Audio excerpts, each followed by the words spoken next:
Okay, so you are going through a period of heartbreak at the moment, and you are going through period, a phase of feeling hopeless. This heartbreak, whatever relationship you came out from, has left you feeling really hopeless, and quite miserable. Really, it you've been trying to, you may need to get some advice and support from a friend or somebody around you, or you might be looking for advice and support from somebody around you. So you might be receiving that at the moment. So in the past, you've been spending a lot of time thinking about the past, maybe romanticizing it a little bit too much. And the relationship that you were in was really one-sided. Maybe you ended up investing a lot of effort into it, and it did not pay off for you.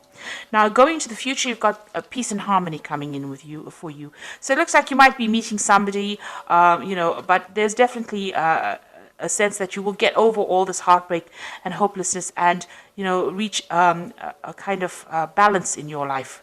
And there will be a focus on manifesting love. So it seems like that's where you are planning to focus all your attention on, trying to manifest that perfect relationship that you are looking for.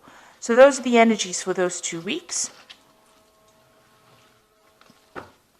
So I'm using the Tarot of the Elves for the main read. I have shuffled this deck. I'm just going to cut it and draw the cards.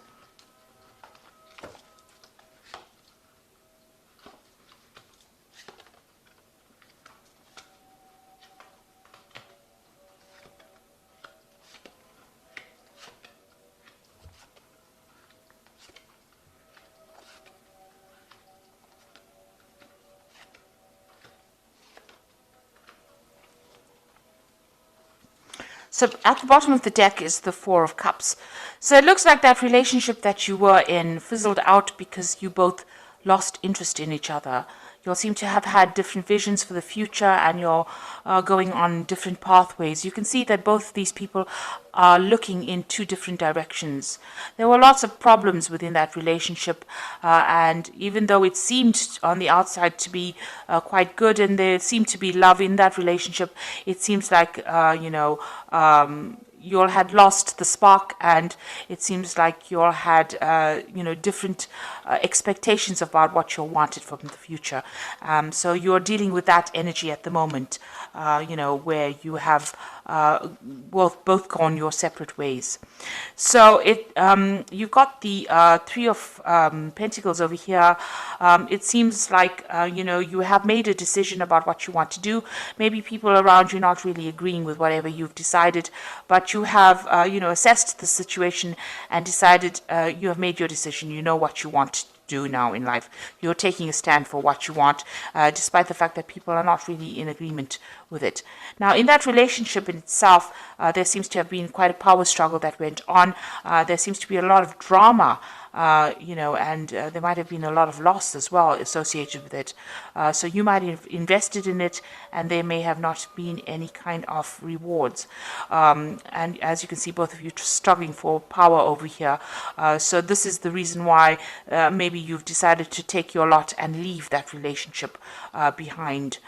Because it seems like there was a lot of drama and a lot of power struggle going on, and you'll seem to have, decided you'll have different goals in mind, and you'll want to move on from each other because this relationship was not serving the two of you. Now you've got the Star card over here. So in the past, you've been looking, asking for divine intervention. Really, been praying a lot. This is being optimistic, but also asking for help.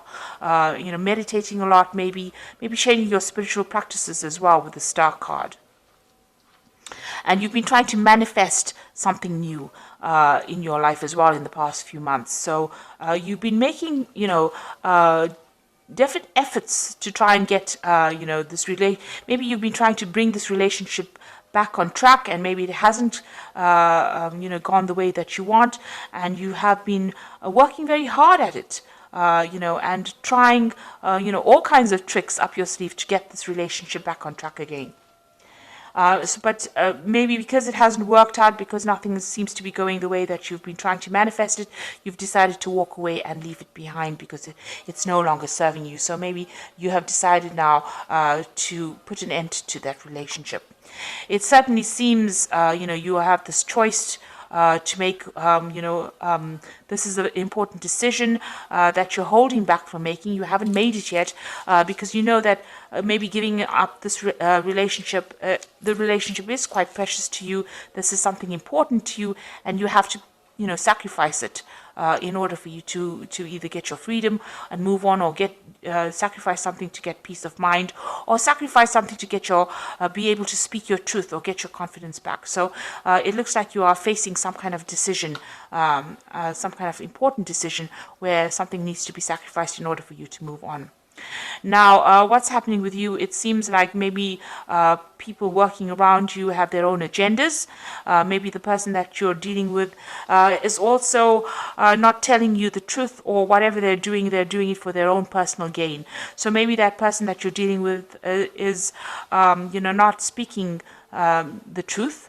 Or they're dealing, there's a lot of lies or deception going on, something going on behind your back that you're not aware of. They might be sabotaging you in some sort of way, or stirring up problems in some kind of way, and they have some kind of hidden agenda. And, this is... maybe they don't want to let you go, and maybe they're trying to prevent you from moving forward. Maybe you don't see that there's anything to be rescued within this relationship, and you want to leave, and maybe they don't want you to. This Knight of Swords can be a bit vindictive, and it can cause a lot of problems as well. And, he tends to, the Knight of Swords tends to be where people say things that are very harsh and very hurtful in order to get their way, in order to get control. They try to control the situation with words by making you feel small or belittle you. So maybe this is the kind of person that you are dealing with at the moment. And maybe this is why you want to end things. You've got the Death card over here, so you definitely want to end things and move on. Let go of the past because you feel that it cannot be rescued, and move on.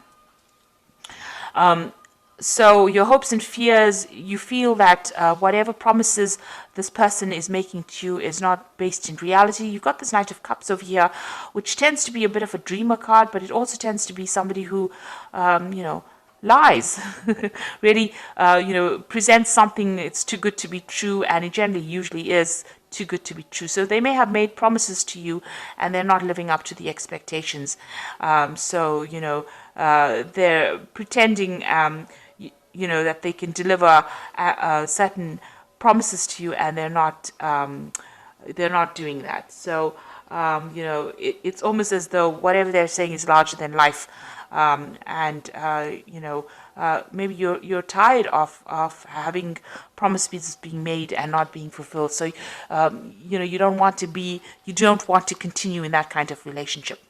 So you've got the Seven of Cups, Seven of Rods over here, and in this deck, it's usually defending yourself against any kind of problems, but in this deck, it's about feeling restless, feeling tied down, feeling like whatever you have is not good enough for you, there's something else out there, something better for you out there, and you are. In this deck, this King of Cups is about restraint, holding back on your feelings, sitting and waiting for things to happen, waiting for things to come to light. So you are holding back a little bit, expecting changes to come. You're waiting for these changes to come. The King of Cups could also be a water sign person that you're dealing with, Cancer, Scorpio, or Pisces. Maybe you're waiting for them to make some kind of decision, or you're waiting for things to change, and this is not happening at this particular moment. So it seems like, you want to move on. You want a new direction. You want to start something brand new, and, you're willing to start it alone. So it seems like you want to, branch off on your own. Maybe you want to travel or start some kind of new venture where you do it by yourself and, leave behind a relationship that, you might be bored in that relationship. Maybe this is the reason why both of you have decided to move on, where you started off, getting along very well. Maybe, the conversation has now died down and there's nothing more to say. So it seems like you want to start off new. You might want to travel as well with this card, with the Ace of Rods. Or you might even be looking for a different kind of relationship. Maybe you are attracted to somebody else as well. The Ace of Rods is also the beginning of an attraction, a sexual attraction to somebody else. So maybe there's somebody else that you're more attracted to, and maybe you want to start afresh with that person because the relationship you are in is not very attractive anymore. So there's some kind of decision that you have to make, and you are being faced with this particular dilemma at the moment about whether to stay within that relationship or whether to leave it, cut it out of your life and move on. And this is where you are at the moment. So it's important to consider all the facts. In your mind, you seem to have made up your mind that you want to move on, but something is still keeping you attached to this relationship. Maybe this person has asked you not to leave, and they're doing everything in their power to prevent you from going. So you are faced with a very difficult situation, or very difficult choice here. And you have to go deep within yourself to find the answers to that question. So let's see what the Archangel Tarot says. It's the Empress. Time to act upon your plans. So creativity is rewarded, luxurious and abundant resources. So you have to make up your mind and make a decision based on what you foresee for the future for yourself. So you are the most important person, and the decision you make will have to be for your own happiness, regardless of how the other person feels in that situation. You've got the Seven of Gabriel over here. It says, stand up for what you believe in and have confidence. Claim your personal power. So you're going to have to stand up for yourself. If this person is preventing you from leaving or preventing you from doing what you want to do, you need to decide that you are the most important person and follow your own path in life. The last card is the Six of Ariel, which says material needs get fulfilled in magical ways, and acts of kindness, giving or receiving with a grateful heart. So there will be people around you that support you. With the Six of Ariel, it's about getting that support. And if you are, if you need financial support or emotional support, it looks like there will be people around you that give you that advice and support that you need. But just remember, you are the most important person, and whatever decision you make, either way, it's fine either way. It will all be okay either way, provided that you have put yourself first. Put your needs above everybody else. It's time for you to focus on yourself and give yourself priority. And, this is a card about getting your power back with the Ace of Rods, getting power back in hand and standing up for yourself and being independent and confident in yourself enough so that even if you're alone, it doesn't really matter because, you are confident and you believe in yourself. So that is the most important thing. So you're being faced with an important decision over here, and it looks like, maybe you've decided to move away from this old situation and branch off on your own, and maybe travel as well, and getting that power and confidence back in your hand again. So I hope that this reading has resonated with you. Please don't forget to like, share, subscribe. Leave me some comments if it has. Thank you so much for watching. Take care now. Goodbye.